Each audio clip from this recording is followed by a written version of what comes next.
آئی جو غربتوں کے پیام لائی، اور ستمگروں میں تھا جشن برپا کہ آج ہو گیا دین تنہا، کہ جرت لازوال اوڑے وہ کبریا کا جلال اوڑے، ادائے شاہ کی سفیر بن کر، حسینیت کی امیر بن کر، میان طوفاں قدم جمائے، حسینیت کا علم اٹھائے، مصیبتوں کی گھٹا سے زینب چلی کر وہ بلا سے زینب، اور چلی تو اس شان بے بدل سے کہ نچوڑی صدیاں ایک ایک پل سے، اور بنی امیہ کی تمکنت کو، کوفے کی سلطنت کو اسیر حبس خیام کر دی، جفا کی سانسیں حرام کر دی، اور چلی تو اس شان بے بدل سے کہ بقائے دین کو نوید کر کے، وجود باطل کو قید کر کے، دیا جو خطبہ تو شور اٹھا،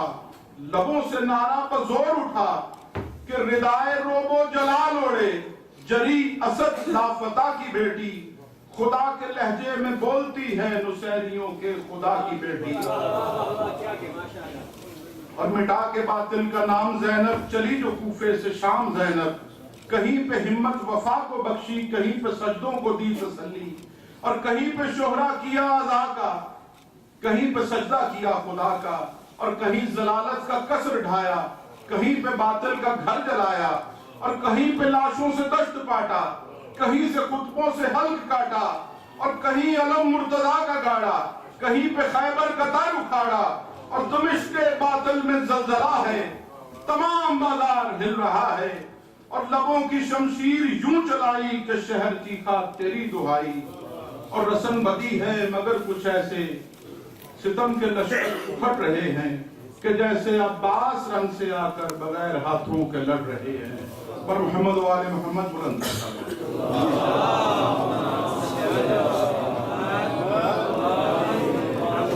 اب میں گزارش کروں گا جناب قبلہ حبیب حیدر عابدی صاحب سے کہ وہ ممبر رسول پر تشریف لائیں اور آج کی اس مجلس سے خطاب فرمائیں، پر محمد و آل محمد بلند صلوات۔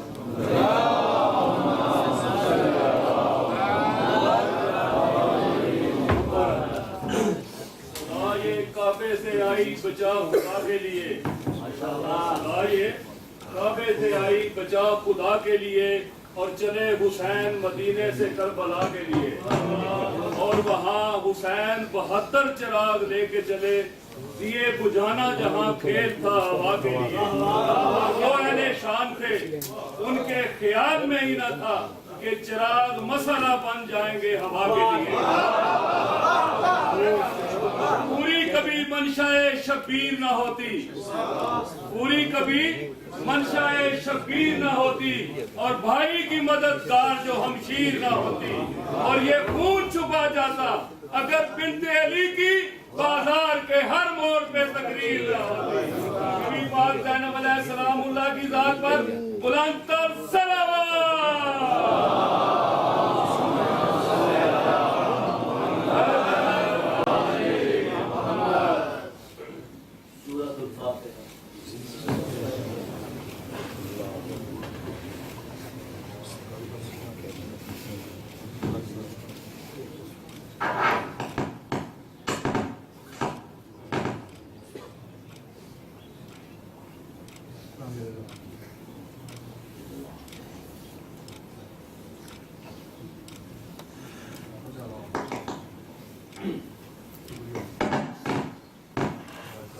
محمد و آل محمد بلند تر صلوات۔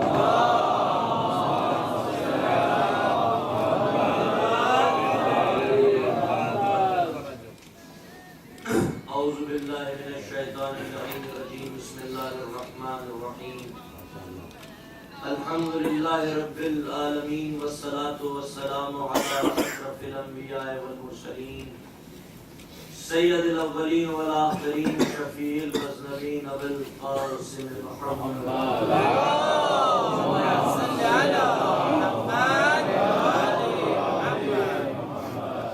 وخاتم النبیین واہل بیتہ الطیبین الطاہرین المعصومین المظلومین المنتجبین، ولعنة الله على آبائهم أجمعين. أما بعد فقد قال الله سبحانه في كتابه المبين وهو أصدق الصادقين. بسم الله الرحمن الرحيم. إنا أعطيناك الكوثر فصل لربك وانحر إن شانئك هو الأبتر. صلوات محمد الله.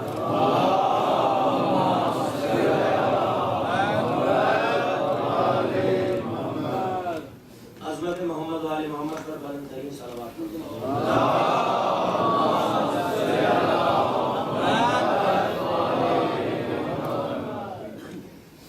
عزاداران امام مظلوم، مومنین کرام، اہل پیرس،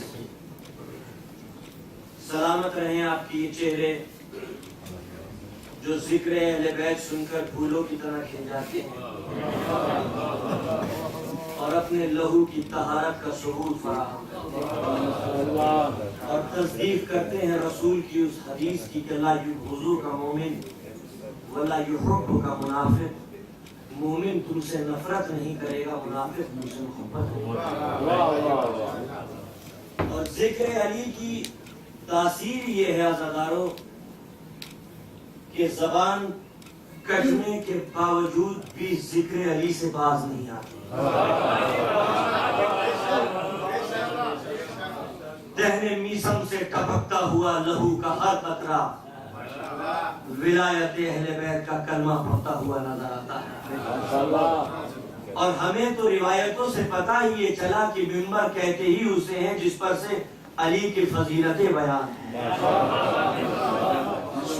اس لیے کیونکہ جب یزید نے اپنے دربار میں سید سجاد سے کہا تھا تقریر کرو گے تو مولا نے یہی کہا تھا یزید کہ تو چاہتا ہے کہ میں لکڑیوں کے ڈھیر پہ جا کے تقریر کروں. تھا وہ منبر مگر سید سجاد کہہ رہے لکڑیوں کا ڈھیر اور غدیر قم کے میدان میں اونٹوں کے کجاووں کا ڈھیر تھا مگر رسول اسلام کہہ رہے منبر.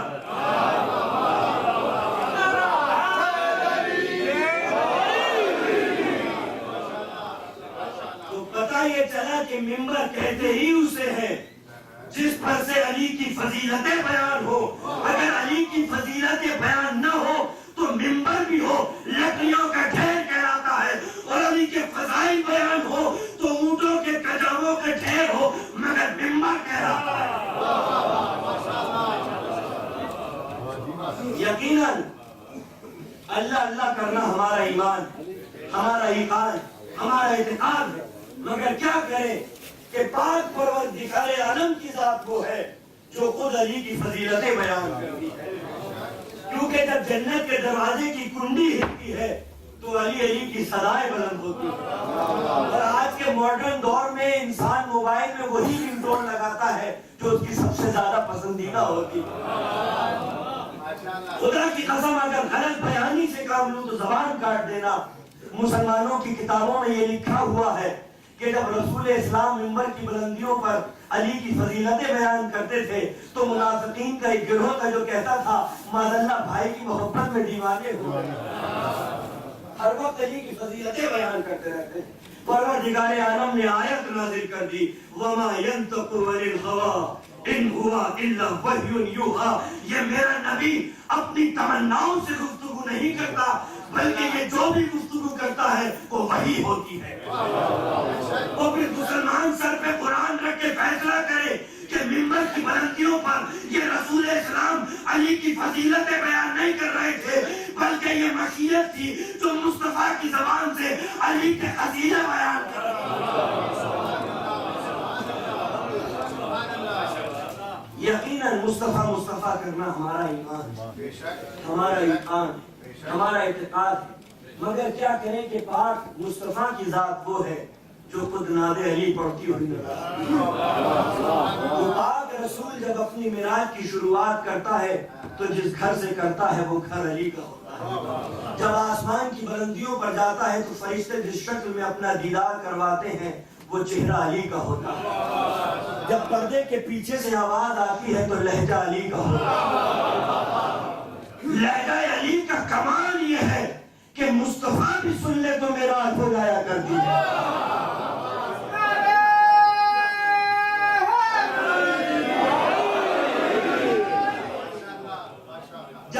کے آتے ہیں معراج کی بلندیوں پر سے، تو جو گھر ہوتا ہے وہ گھر علی کا ہوتا ہے۔ تو جب مصطفیٰ کی معراج بنا علی کے مکمل نہیں ہوتی تو مسلمانوں کی معراج بنا علی کے مکمل کیسے ہو سکتی ہے؟ ابن زیاد نے یہی تو کہا تھا مولا سے، تمہارا نام کیا ہے؟ کہا علی۔ کہا چھوٹے بھائی کا نام کیا ہے؟ کہا علی۔ کہا اس سے چھوٹے بھائی کا نام کیا ہے؟ کہا علی۔ کہا حسین بھی علی کرتے رہتے تھے۔ اس کا مطلب علی کرنا حسینیت ہے، اور علی کرنے سے روکنا یزیدیت ہے۔ اس دنیا میں عزاداروں جو جتنا عظیم ہے وہ اتنا مظلوم بھی ہے، جو جتنا عظیم ہے وہ اتنا مظلوم بھی ہے۔ 1400 برس ہو گئے، آج بھی عزاداروں پر خودکش حملے ہو رہے ہیں۔ کبھی کراچی میں وسفوٹ ہوتا ہے، کبھی لاہور میں وسفوٹ ہوتا ہے، کبھی کوئٹہ میں بم کا دھماکہ ہوتا ہے، کبھی بغداد میں مومنین کو شہید، عزاداروں کو شہید کر دیا جاتا ہے۔ منفی طاقت والے اور باطل حکومت والے یہ سمجھتے ہیں کہ بم کے دھماکوں سے عزاداری کو اور عزاداروں کو روکا جا سکتا ہے، مگر یہ لوگ نہیں جانتے کہ حسین کا سچا عزادار ہوتا ہی وہ ہے جس کے لہو کا ہر قطرہ راہ حسین میں بہنے کے لیے منتظر ہوتا ہے۔ عزادار کی سانسیں جب کھلتی ہیں جب وہ موت سے پنجہ لڑا لیتا ہے۔ عزاداروں کو بم کے دھماکوں سے ڈرانا ایسا ہے جیسے کوئی مچھلی کو یہ دھمکی دے کہ تجھے پانی میں ڈبو دوں گا۔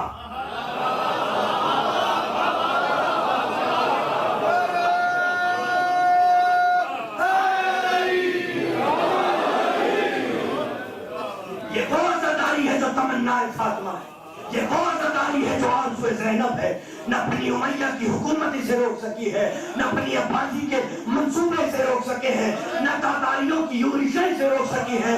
اس لیے چونکہ رسول اسلام کے معجزے کو قرآن کہتے ہیں، اہل بیت نبوت کے معجزے کو عصا حسین کہتے ہیں۔ نہ قرآن جلانے سے مٹ سکا ہے اور نہ ہی عزاداری بم کے دھماکوں سے فنا ہو سکتی ہے۔ اور یہ شان تھی عزاداری کی کہ کعبہ پہنچے 2.5 ملین اور کربلا پہنچے 30 ملین۔ 30 ملین دنیا اور کائنات کا سب سے بڑا اجتماع۔ یہ تو ورلڈ میڈیا چھپاتی ہے آپ سے کہ کہیں پتہ نہ چل جائے کہ سب سے بڑی گیدرنگ کائنات کی حسین کا دربار ہے۔ آج اس خواجہ میری کے جملے کی تفصیل میری نگاہوں کے سامنے گھوم رہی ہے، شاہ حسین بادشاہ حسین۔ کعبہ پہنچتے 2.5 اور کربلا پہنچتے 30 ملین، یہ بتانے کے لیے کہ جو عظمت اور رفعت و بلندی رب کریم نے مزار حسین کو بخشی ہے، اتنی عزت تو اپنے گھر کو بھی نہیں بخشی۔ اس لیے کیونکہ جس کا طواف مسلمان کرے اسے کعبہ کہتے ہیں، اور جس کا طواف کعبہ کرے اسے حسین کہتے ہیں۔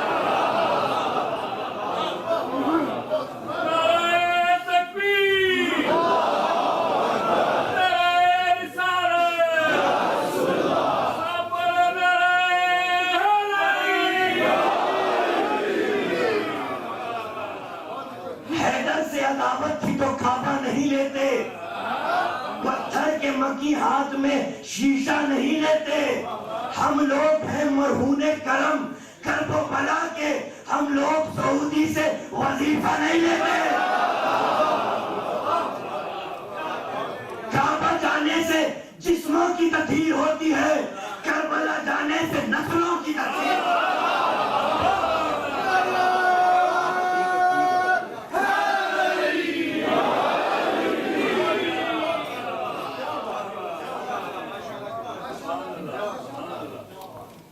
شریعت محمدی میں ہر انسان کا مقام واضح کر دیا گیا ہے، یہاں تک کہ وہ ننھا سا بچہ طالب علم جو اسکول، مدرسے، مکتب، یونیورسٹی جاتا ہے علم حاصل کرنے کے لیے، اس طالب علم کی اتنی عزت ہے شریعت میں کہ فرشتے اپنے پروں کو اس کی راہوں میں بچھا دیا کرتے ہیں۔ اس لیے ضروری ہے کہ ہم علم حاصل کریں، کیونکہ بنا حصول علم کے کوئی چیز ممکن نہیں ہے، نہ عبادت ممکن ہے نہ مودت ممکن ہے۔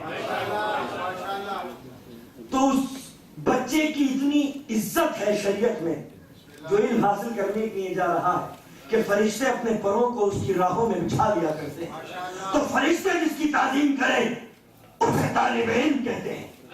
طالب علم جس کی تعظیم کرے اسے استاد کہتے ہیں. استاد جس کی تعظیم کرے اسے علامہ کہتے ہیں.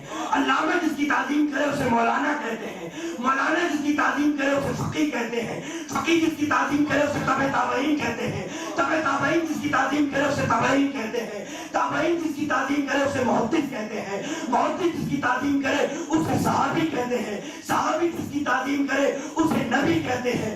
نبی جس کی تعظیم کرے اسے مرسل کہتے ہیں. اور مرسلین جس کی تعظیم کرے اسے سید المرسلین کہتے ہیں. اور سید المرسلین جس کی تعظیم کی خاطر پائے تعظیم کھڑا ہو جائے اسے سیدۃ النساء العالمین کہتے ہیں. اور وہ سیدۃ النساء العالمین جس کی جوتیوں کو صاف کرے اسے علی امیر المومنین.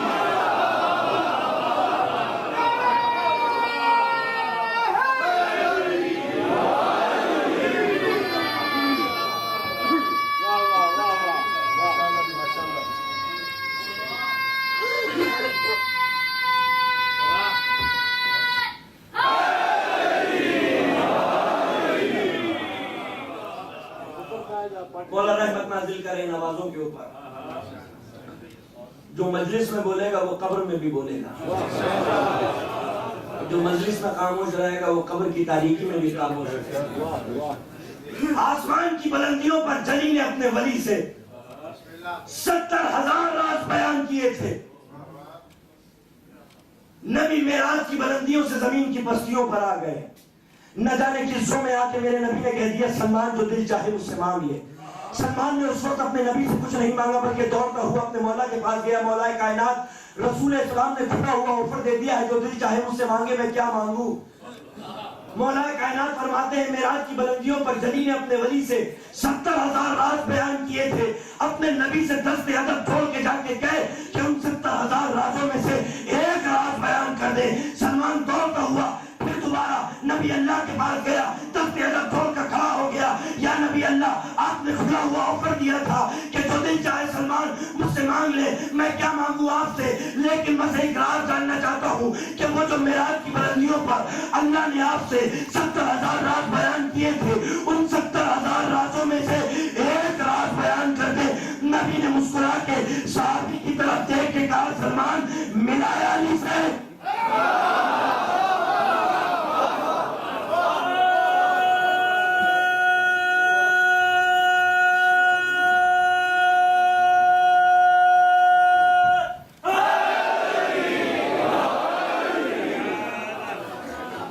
سلمان ملایا علی سے. کہا مولا کہا سن میں زمین کو حکم دوں گا زمین پھٹ جائے گی. زمین میں سیڑھیاں بن جائیں گی. تو سیڑھیوں سے زمین کے نیچے اتر جانا. تجھے 70,000 رازوں میں سے ایک راز کا پتہ چل جائے گا. سلمان ذوق و اشتیاق کے ساتھ دوڑتا ہوا گیا. نبی اللہ نے حکم دیا زمین پھٹی سیڑھیاں بنی. سلمان سیڑھیوں سے زمین کے نیچے اتر گیا تو کیا دیکھتا ہے 70,000 نور کے شہر ہیں. 70,000 نور کے شہروں میں 70,000 نورانی قیابان ہیں. 70,000 نورانی قیابانوں میں 70,000 نورانی شاہراہ ہیں. 70,000 نورانی شاہراہ میں 70,000 نور کی مسجدیں ہیں. 70,000 نور کی مسجدوں میں 70,000 نور کے ممبر ہیں. اور 70,000 نور کے ممبروں پر لسان اللہ ہے جو پہلے الہی کی ترجمانی میں متحرک ہے. سلمان اپنے آپ کو چھپا کر ستون مسجد کے پیچھے جا کر کھڑا ہو گیا. ایک مرتبہ خطیب ممبر سنونی کی زبان گویا ہوئی بسم اللہ الرحمن الرحیم اول ما خلق اللہ نوری ابتداء من نوره واشتقه من جلال عظمته فاقبل يوسف بالقدرته حتى وصل الى جلال عظمته على حسنات ثم سجد الله تعظيما ففتق من نور عليه ثم خلق العرش والروح والشمس والشمس والنهار والنور الاخبار والاخر والمحفظ والشعر والكتب من نوره والنور المستقيم من نوره فنحن اولون ونحن اخرون ونحن سابقون ونحن مسبحون ونحن سابقون سنوني قبل ان تبتدئ تم بھی سن لو اور وہ بھی سن لے جو ستون مسجد کے پیچھے چھپا ہوا تھا.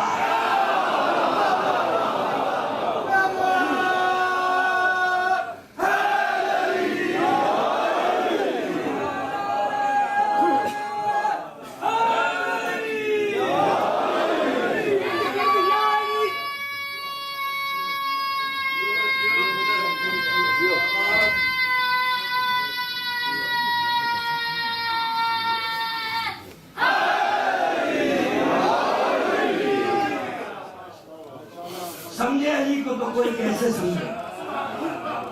غلط نظر بھی علی میں نہ پا سکی پستی. غلط نظر بھی حضور علی میں نہ پا سکی پستی. علی خدا نظر آیا اگر غلط دیکھا.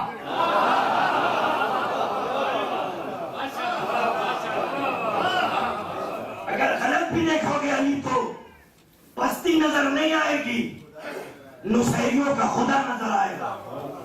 اگر غلط بھی دیکھو گے تو عزادارو یہ ہے وہ مولا کائنات کہ نبی معراج کی بلندیوں سے زمین پر آ گیا.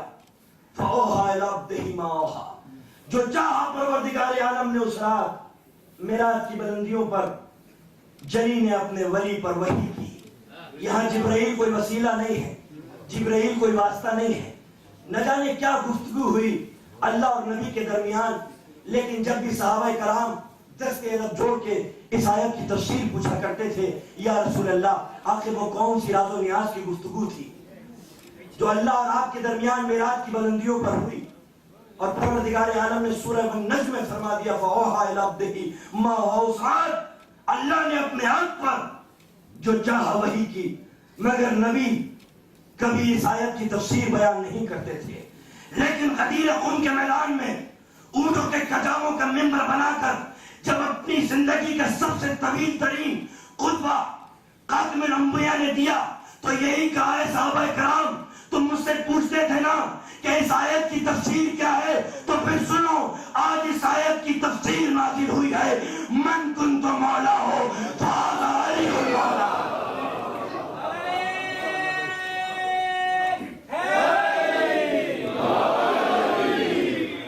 اب مجھے نہیں پتا کہ معراج کی بلندیوں پر پروردگار عالم نے اپنے حبیب کو کیوں بلایا تھا.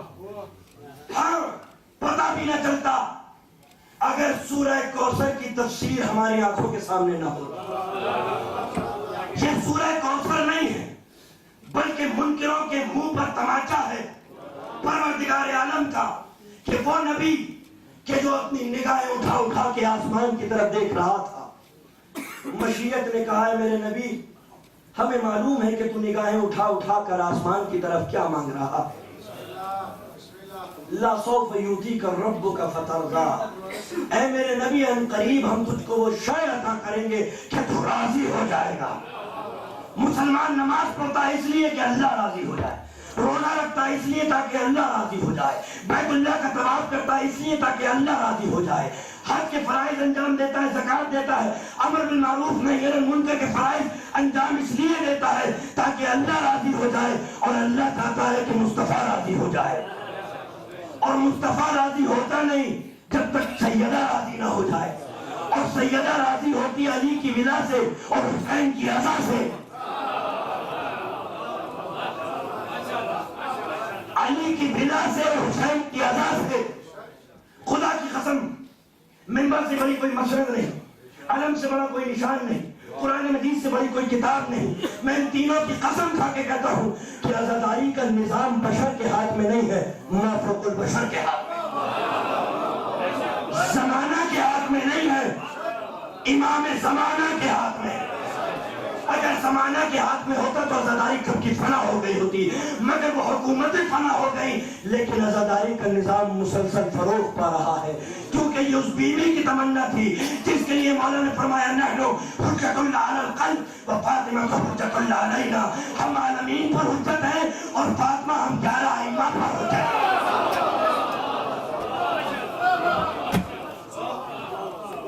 جب تمنا ہے فاطمہ ہے، آرزو زینب ہے، تو پھر عزاداری کا نظام کوئی حکومت نہیں روک سکتی، کوئی منصوبہ نہیں روک سکتا، کوئی یورش نہیں روک سکتی.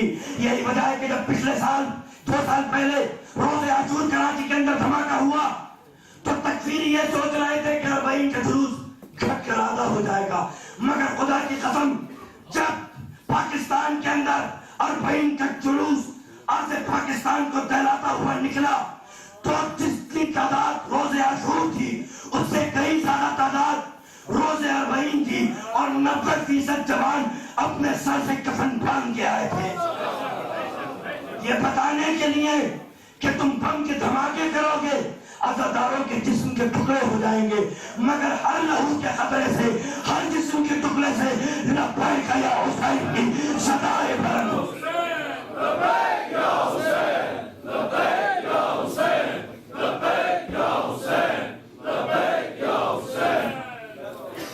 ایک پوری طاقت کے ساتھ، جوش و بلبلے کے ساتھ اپنی عقیدتوں کو کربلا تک پہنچانے کے لیے یوم اربعین کو لبیک یا حسین، لبیک یا حسین، لبیک یا حسین، لبیک یا حسین، لبیک یا حسین، لبیک یا نعرہ حیدری۔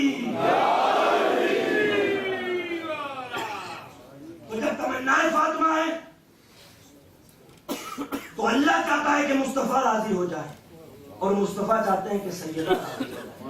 اور صحیح بخاری میں یہی لکھا ہوا ہے کہ اللہ سیدہ کے راضی ہونے سے راضی ہوتا ہے، سیدہ کے ناراض ہونے سے ناراض ہوتا ہے۔ اب اللہ کو اگر راضی کرنا ہے تو ہمارا کام یہ ہے کہ ہمیں جناب سیدہ کو راضی کرنا ہو، کیونکہ معیار اللہ کی رضا اور رغبت کا جناب سیدہ کی رضا اور رغبت ہے۔ اب یہ مت دیکھو کہ کون رضی اللہ ہے اور کون لعنت اللہ ہے، یہ دیکھو کہ جناب زینب سے راضی ہے کہ نہیں، معیار جناب سیدہ ہے۔ اگر راضی ہے تو رضی اللہ ہے، اور اگر نماز پڑھ کے دعا کرتی ہیں تو پھر کوئی دعا اسے بچا نہیں سکتی۔ اللہ کی لعنت اس کے اوپر اس دنیا میں بھی ہے اور آخرت میں بھی ہے جو جناب سیدہ کو ناراض کرے۔ اور مبارکباد ہے اس قوم کے لیے کہ جناب سیدہ جس سے اس دنیا میں راضی ہو، آخرت میں اللہ ان سے راضی ہو۔ تو معیار جناب سیدہ کی رضا، کیونکہ اللہ جناب سیدہ کے راضی ہونے سے راضی ہوتا ہے، ناراض ہونے سے ناراض ہوتا ہے۔ اے مصطفیٰ، ہمیں معلوم ہے کہ نگاہیں اٹھا اٹھا کے تم آسمان کی طرف کیا مانگ رہے ہو، ان قریب ہم تم کو وہ شے عطا کریں گے کہ تم راضی ہو جاؤ گے۔ لا سوف یؤتیک ربک فترضی، وہ میرا نبی کہ جو لبوں کو جنبش دیتا ہے تو مشیت کہتی ہے وما ينطق عن الهوى ان هو الا وحی یوحی، وہ میرا نبی جو کنکریاں پھینکتا ہے تو مشیت کہتی ہے وما رمیت اذ رمیت ولکن اللہ رمی، یہ وہ نبی ہے کہ جب لوگ اس کے ہاتھوں پر آ کر بیعت کرتے ہیں تو مشیت کہتی ہے ان الذین یبایعونک انما یبایعون اللہ ید اللہ فوق ایدیہم، اے میرے نبی یہ لوگ جو تیرے ہاتھوں پر آ کر بیعت کرتے ہیں یہ تیری بیعت نہیں کرتے، اللہ کی بیعت کرتے ہیں، اور اللہ کا ہاتھ ان کے ہاتھوں کے اوپر ہے۔ وہ نبی کے جس کا چلنا مشیت ہے، جس کا بولنا شریعت ہے، جس کی سانسیں تلاوت ہے، جس کی نیند عبادت ہے، جس کی عقل قرآن ہے، جس کی فکر تفسیر ہے، جس کا نفس نور ہے، جس کا جسم نورگر ہے، جس کے دن کی گھڑیاں مقدس ہے، جس کی رات تطہیر ہے، اس مرسلین سے، سید المرسلین سے پروردگار فرما رہا ہے اِنَّا أَعْطَيْنَاكَ الْكَوْثَرَ۔ خدا کی قسم آج کے اس دن اگر آپ کی سماعتوں نے ساتھ دیا تو سورہ کوثر کی تفسیر کرتے ہوئے دیکھیں حق ادا نہیں ہو سکتا، لیکن اگر آپ کی سماعتوں نے ساتھ دیا تو اس منزل تک لے چلوں گا جہاں سے کوثر کی خوشبو آتی ہے۔ اِنَّا أَعْطَيْنَاكَ الْكَوْثَرَ فَصَلِّ لِرَبِّكَ وَانْحَرْ إِنَّ شَانِئَكَ هُوَ الْأَبْتَرُ۔ ہم تجھ کو کوثر عطا کر رہے ہیں، یا ہم نے تجھے کوثر عطا کیا۔ اِنَّا أَعْطَيْنَاكَ الْكَوْثَرَ۔ قرآن مجید میں دو لہجے ہیں، ایک انی کا لہجہ اور ایک انا کا لہجہ۔ جہاں اللہ نے انا کا لہجہ استعمال کیا ہے وہاں اپنی طاقت کا استعمال کیا ہے، جبروت کا استعمال کیا ہے، نوجوانوں توجہ کے ساتھ کبریائی کا استعمال کیا، پاور کا استعمال کیا، اتھارٹی کا استعمال کیا، اور جن آیتوں کی شروعات انی سے ہوئی وہاں اپنی کبریائی کا، اتھارٹی کا، پاور کا، جبروت کا، استبداد کا، مشیت نے استعمال نہیں کیا۔ سادہ سادہ آیتیں ہیں، انی جاعل فی الارض خلیفہ، میں زمین پر اپنا خلیفہ بنانے والا ہوں، انی عالم ما لا تعلمون، جو میں جانتا ہوں وہ تم نہیں جانتے۔ کہیں کوئی پاور، کہیں کوئی جبروت، کہیں کوئی اتھارٹی، کہیں کوئی کبریائی، کہیں کوئی استبداد، لیکن جہاں مشیت نے انا کا لہجہ استعمال کیا ہے وہاں اپنی اتھارٹی کا استعمال کیا ہے، ہم پاور کا استعمال کیا ہے، ہم کبریائی، مشیت، اتھارٹی، استبداد، جبروت، تسلط، اقتدار۔ اِنَّا نَحْنُ نَزَّلْنَا الذِّكْرَ وَإِنَّا لَهُ لَحَافِظُونَ، میں نے اس ذکر کو نازل کیا ہے اور میں اس ذکر کا تحفظ کرنے والا ہوں. دیکھتا ہوں کون ہے جو میری نگرانی کے ہوتے ہوئے قرآن مجید کی زیر و زبر میں تبدیلی لے کے آتا ہے. یہ انا کا لہجہ، انا کا لہجہ، انا کا لہجہ، انا اعطیناک الکوثر. اے میرے نبی، ہم تجھ کو وہ نسل عطا کریں گے جو قتل تو ہوگی لیکن فنا نہیں ہوگی. انا کا لہجہ، انا کا لہجہ، انا کا لہجہ، انا اعطیناک الکوثر. ہم تجھے وہ کوثر عطا کر رہے ہیں، ہم تجھے وہ نسل عطا کر رہے ہیں کہ جو قتل تو ہوگی لیکن فنا نہیں ہوگی. قاتل کے ہاتھ لنچے ہو جائیں گے مگر تیری ہی نسل میں ہم تیری محمدیت کو باقی رکھیں گے. یہ انا کا لہجہ. انا اعطیناک الکوثر. ہم نے تجھے کوثر عطا کیا. نوجوانوں، میرے بھائیوں، قرآن مجید میں ہم مزید دو لہجے پائے جاتے ہیں. علماء کرام تشریف فرمائیں. ایک ایدی کا لہجہ اور ایک عطا کا لہجہ. جہاں حقدار کو اس کا حق پہنچا دیا جائے تو کہلاتا ایدا، جب حق سے زیادہ دیا جائے تو کہلایا جاتا ہے عطا. جب احسان کا لہجہ استعمال کیا جائے تو کہلایا جاتا ہے عطا. سب کچھ دے دیا اللہ نے اپنے نبی کو، اپنے حبیب کو.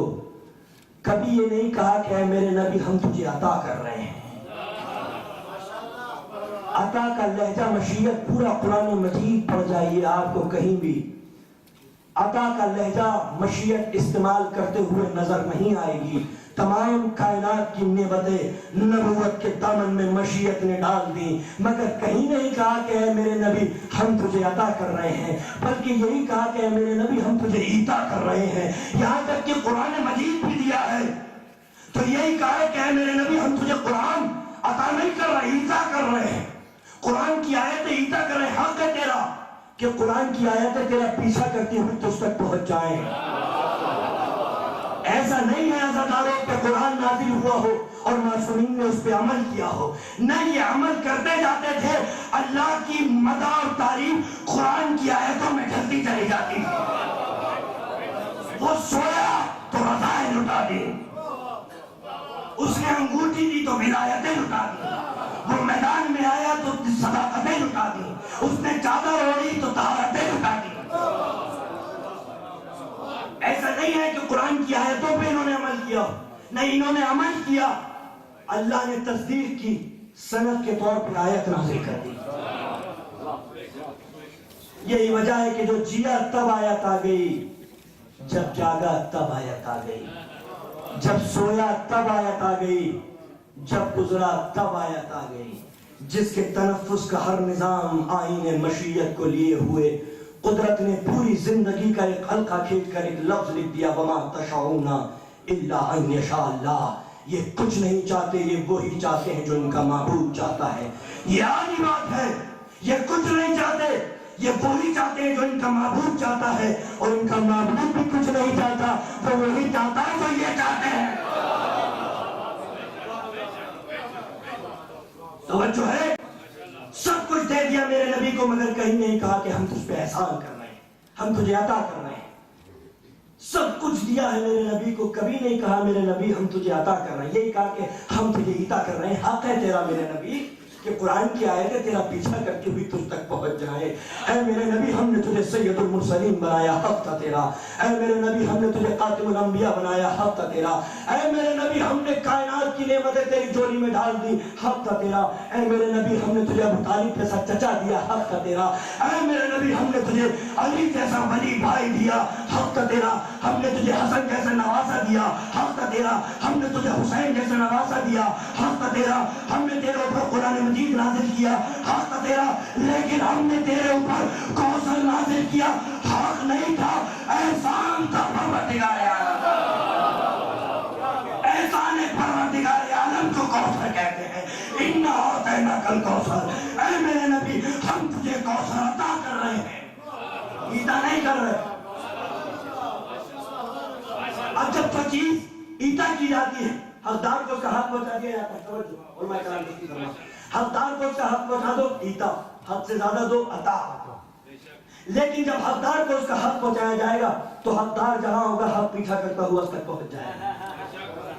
لیکن جب حد سے زیادہ دیا جائے گا تو پھر نعمتیں پیچھا کرتی ہوں تم تک نہیں پہنچیں گی، تمہیں آنا پڑے گا اس نعمت کو لینے کے لیے، کیونکہ حد سے زیادہ پہنچایا جا رہا ہے، حد سے زیادہ پہنچایا جا رہا ہے۔ یہی وجہ ہے کہ جب قرآن دیا تو عطا نہیں کیا، ایتا کیا، تو کیونکہ حقدار کو اس کا حق پہنچایا جا رہا تھا تو میرا پاک مصطفیٰ جہاں بھی ہوگا قرآن کی آیتیں پیچھا کرتی ہوئی اس تک پہنچ جائے گی۔ یعنی اگر نبی خلوت میں تو قرآن کی آیتیں خلوت میں، نبی اگر جلوت میں تو قرآن کی آیتیں جلوت میں، اگر نبی پہاڑ کی بلندیوں پر تو قرآن کی آیتیں پہاڑ کی بلندیوں پر، اگر نبی غار ثور کی تاریکیوں میں تو قرآن کی آیتیں غار ثور کی تاریکیوں میں، اگر نبی نشیب میں تو قرآن کی آیتیں نشیب میں، اگر نبی فراز پر تو قرآن کی آیتیں فراز پر، اگر نبی حرم میں تو قرآن کی آیتیں حرم میں، اگر نبی مسجد میں تو قرآن کی آیتیں مسجد میں، اگر نبی حجرے میں تو قرآن کی آیتیں حجرے میں، اگر نبی سواری کے اوپر تو قرآن کی آیتیں سواری کے اوپر، نبی پیدل چل رہے ہیں تو قرآن کی آیتیں پیدل پیچھا کرتی ہوئی نبی کا پاؤں ابھی تک پہنچ رہی ہے، تو نبی جہاں بھی ہوگا قرآن کی آیتیں اس تک پہنچ جائیں گی، کیونکہ قرآن کی آیتیں مشیت نے ایتا کی ہیں۔ لیکن جب کوثر عطا کیا تو اے میرے نبی اب کی بلندیاں کافی نہیں ہیں، فرعون کی بلندیاں کافی نہیں ہیں، اس کوثر جیسی نعمت کو لینے کے لیے میری خاص قلبت کا پہ آنا پڑے گا، میری خاص قلبت کا میں آجا میرے نبی۔ یہی وجہ ہے کہ جلیل ولی کو معراج کی بلندیوں پر بلا لیا۔ معراج کی وادیاں تھی، محفل بے نقاب تھی، حسن کے ساون اور بادل برس رہے تھے، نبی کو ذوق و اشتیاق بھی تھا۔ اس کیفیت میں نبی کا دل ایک پھل کی طرف مائل ہوا۔ جبرائیل امین فرماتے ہیں یا رسول اللہ اکلو، آگے بڑھیں اور اس پھل کو کھا لے۔ نبی اللہ نے اس پھل کو کھایا، جبرائیل کہتے ہیں نور زہرہ مبارک ہو۔ یہی فرق ہے نور زہرہ میں اور نور منتظوی اور مصطفی میں، کہ نور زہرہ منتقل نہیں ہوا، نور مصطفیٰ اور مرتضیٰ پیشانی آدم سے لے کر صلب عبداللہ اور صلب ابو طالب تک منتقل ہوتا رہا، مگر نور زہرہ اتنا پاک تھا جو کسی صلب میں منتقل نہیں ہوا، بلکہ اس کو لینے کے لیے نبی کو معراج کی بلندی میں پہنچانا۔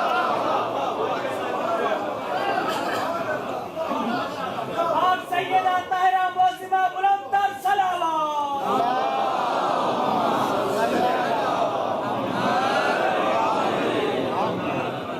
دو ہی چیزیں دینے کے لیے تو معراج کی بلندیوں پر اللہ نے اپنے نبی کو بلایا تھا، علی کی ولایت کے لیے اور نور زہرہ کے لیے۔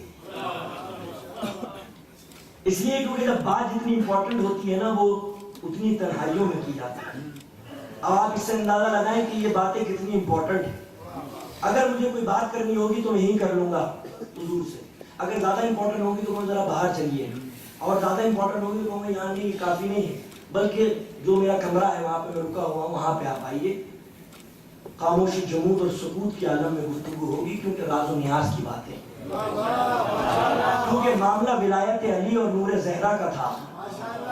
تو پرانے انبیاء کو طور کی بلندیاں، فاران کی بلندیاں، یہ چٹان، لیکن اس نبی کو بلانا تھا تو نہ طور کی بلندیاں کافی ہیں، نہ فاران کی بلندیاں کافی ہیں، نہ مکے کی وادیاں کافی ہیں، نہ مدینے کی قلبتیں کافی ہیں، بلکہ اس نعمت کو لینے کے لیے، نعمت خاص کو لینے کے لیے جلیل ولی کو معراج کی بلندیوں پر بلا لیا۔